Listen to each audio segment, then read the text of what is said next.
करना चाहिए। और गृहस्थ आश्रम में ये 5 प्रकार के यज्ञ करना अति आवश्यक है।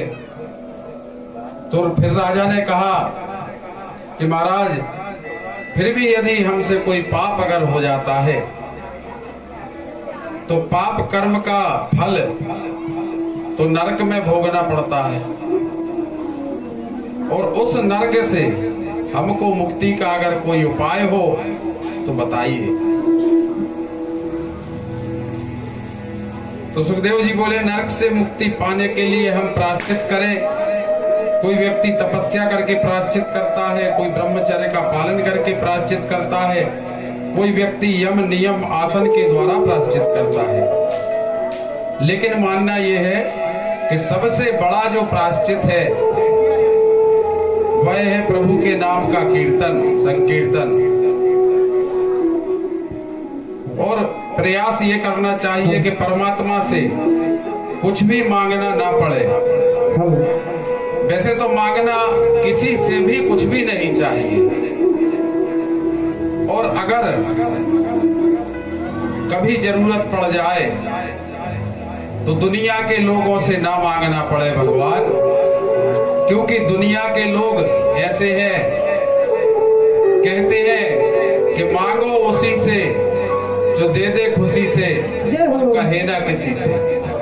लेकिन दुनिया के लोग ऐसे हैं महाराज कि अगर वक्त पड़ गया और हमने उनसे कुछ मांग लिया तो देंगे तो, लेकिन पूरे में ढिंढोरा पीट देंगे कि हमने बुरे वक्त में फलाने व्यक्ति की मदद करी थी। ऐसे हैं संसारी लोग। इसलिए कभी वक्त अगर पड़ जाए, विपत्ति आ जाए, तो मांगना किससे चाहिए? परमात्मा से।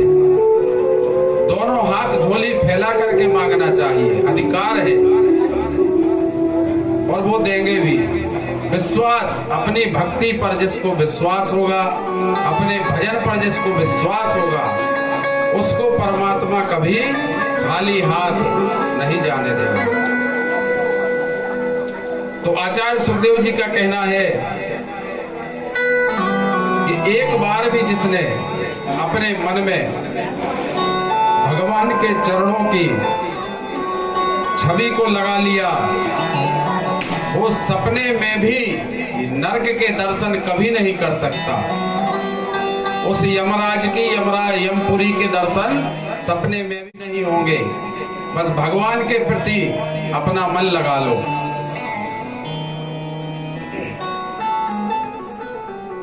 और भगवान के प्रति मन कैसे लगता है? भगवान के प्रति मन लगाने के लिए भजन करना पड़ता है, कीर्तन करना पड़ता है, नाम जपना पड़ता है, भगवान की मंगलमयी कथाएं सुननी पड़ती है, तभी भगवान के प्रति, भगवान के चरणों में मन का लगाव होता है। नहीं तो ये मन तो चंचल है, मन कभी लगता नहीं है, लगाना पड़ता है। और एक पंडित जी, अब आप लोगों ने कई कथाएं सुनी होंगी। सबसे पहले तो सत्यनारायण भगवान की कथा ऐसी है कि जन जन ने, बच्चों ने, बूढ़ों ने, सबने सुन रखी। सर्वप्रथम कथा कहाँ से शुरू होती है? एक गरीब ब्राह्मण काशीपुरी बनारस नगरी में रहते थे, तो ब्राह्मणों से ही कथा की शुरुआत क्यों होती है? इसका भी कारण है, क्योंकि ये जो वर्ण व्यवस्था है, ब्राह्मण, क्षत्रिय, वैश्य और शूद्र, ये यहीं पर बनी हुई है।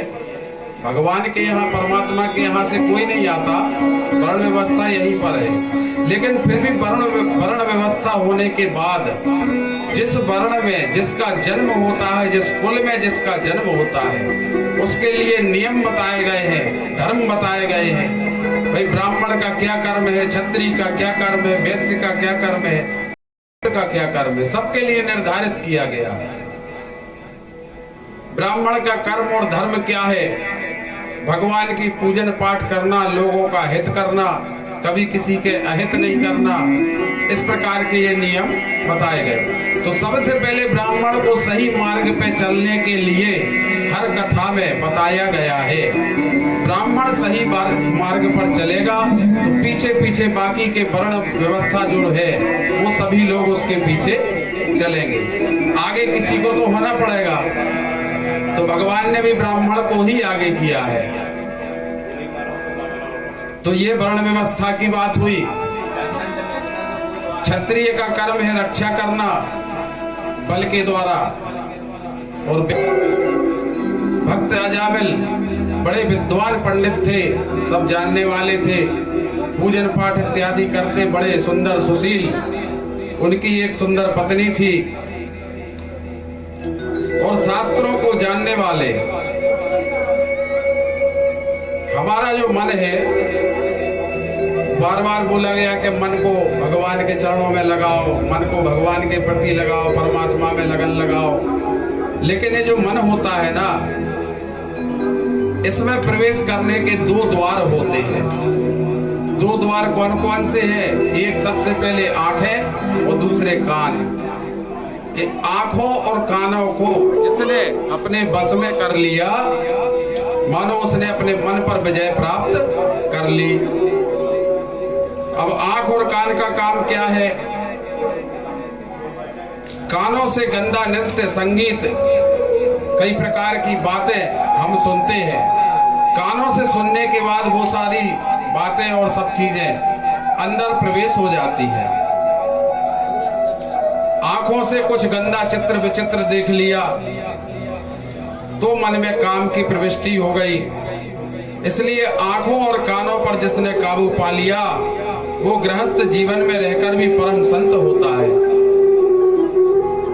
और इन दोनों पर काबू पाना बड़ा ही कठिन है, लेकिन जिस पर संत कृपा, भगवत कृपा हो जाती है, तो वह इन पर नियंत्रण पा लेता है। अब अजामिल के सारे गुण तो अच्छे हैं और एक दिन अपने पूजन पाठ इत्यादि से निवृत्त होकर के घर की तरफ लौट रहे थे। रास्ते में एक वेश्या मिल गई।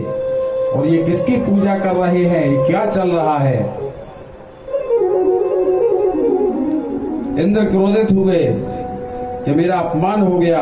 उसी समय वहां नारद जी महाराज आ गए। और नारद जी महाराज का तो काम ही है उद्धार करने का। जिसको अभिमान हो उसका उद्धार किया, जिसको घमंड हो गया उसका घमंड तोड़ दिया। भगवान के द्वारा, प्रभु के द्वारा माध्यम नारद जी बनते हैं। नारद जी महाराज बोले कि इंद्र, भगवान इंद्र, तुम्हारा तो पत्ता साफ हो गया। बोले इतनी पुरानी तुम्हारी हजारों वर्ष की जो पूजा चल रही थी, उन छोटे से 7 वर्ष के नंद के बाबा ने, नंद के लाला ने तुम्हारी पूजा बंद करवा दी। और ये आश्चर्य की बात है, और वो स्वयं अपनी पूजा करवा रहे हैं। इंद्र ने मेघमालाओं को आदेश दे दिया कि ब्रजमंडल पर इतनी जोर की बारिश करो, एक भी गांव वहां सुरक्षित न बचे। तड़तड़ करके काले पीले बादल हो गए, घनघोर बारिश आरंभ हो गई। जैसे ही बारिश आना शुरू हुई, सारे ब्रजवासी घबरा गए। रोते रोते भगवान श्री कृष्ण के पास में आए। बोले लाला, तुम्हारे कहने पर हमने गिरिराज जी की पूजन करी, देखो ये क्या हो रहा है, अब तुम ही बचा सकते हो इस संकट के समय से। भगवान ने कहा, परब्रह्म का कहना है कि जो मेरी शरण में आ जाता है उसकी सारी गलतियां माफ हैं, और जो मेरी शरण में आ जाता है उसकी रक्षा करना मेरा कर्तव्य है। जब प्रभु की शरण में सभी लोग आ गए तो छोटे से 7 वर्ष के हमारे कन्हैया जी और 7 कोस के लंबे चौड़े गिरिराज जी को 7 दिन और 7 रात एक एकन्नी उंगली पर, और भगवान ने, प्रभु ने धारण कर लिया। बोले गिरिराज धरण भगवान की जय। और ऐसा सुंदर गोवर्धन नाथ जी का सुंदर स्वरूप, ब्रजवासियों के मन की भावना देखिए। प्रभु ने एक अन्य उंगली पर, और एक उंगली पर भी नहीं, उंगली के नाखून पर गिरिराज गोवर्धन नाथ जी को उठा लिया। और गिरिराज जी, गोवर्धन नाथ जी के नीचे सारे ब्रजवासी लोग आकर के इकट्ठे हो गए, सब खड़े हो गए। बिल्कुल निरंतर 3 दिन हो गए उनको गोवर्धन नाथ जी को लिए।